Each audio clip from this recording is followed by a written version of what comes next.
Evet, merhabalar, selamlar hammaga. Ben yana bugün Türk kaynatam yoniga keldim. Limuzinimda. İchkariga kirib bak qaraylik chiqani, ular nimalar qilishyapti, nimalar bilan ba. Yağmur yoqqani uchun 2-3 kundir kelmagan edim. Bugün endi bir qarayin chiqan nima qilishyapti. Shu atrofga ham qaray, hamma narsa joyi-joyidami?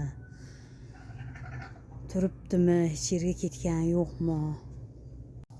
Anne, ne yapıyorsunuz?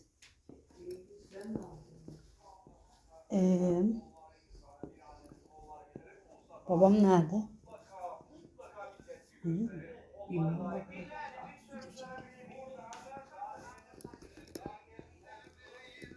Merhaba baba. Merhaba. Ne yapıyorsunuz?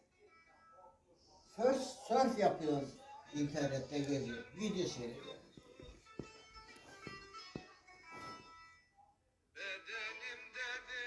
İyi. Aynen. Meniki yanımda bir saatten ziyade, bir saat nima dedim? Saat 12'de geliyordum. Saat 3 bu, 3 yarım. Boptu. Bugün beni Türk kaynanamla kaynatam kızlarnikiga ketishdi. Uy menga qoldi. Meni o'g'lim to'plari. Bu uyni orqa tarafi. Bu havuz. Kapalı havuz değil, yopiq havuz. İşte bu qaynonamni o'choqxonasi. O'zimizda o'choqxona bo'ladi-ku O'zbekistonda. Bularning alohida o'choqxona qilgan. Yog'li, og'ir narsalarni unda pishiradi. Endi men ham hozir ketmoqchiman. Biz kutay qaynonamni.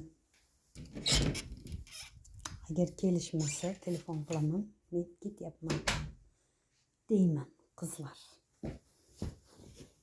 Bu limuzinimni ko'ryapsizlarmi? Limuzin hamma narsani ortiladi. Uni ikki oyoqli bo'lganiga qaramanglar sizlar. Kuchli, jasur, baquvvatdir.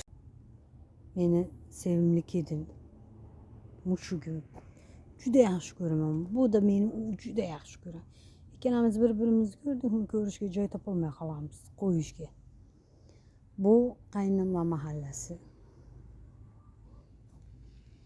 Shunday ketgan Turk qaynatam mahallasi. Shunday ketgan ko'chani o'rtasidan uylari. Qizlar bugunlik ishim meni shuncha. Yani bugunlik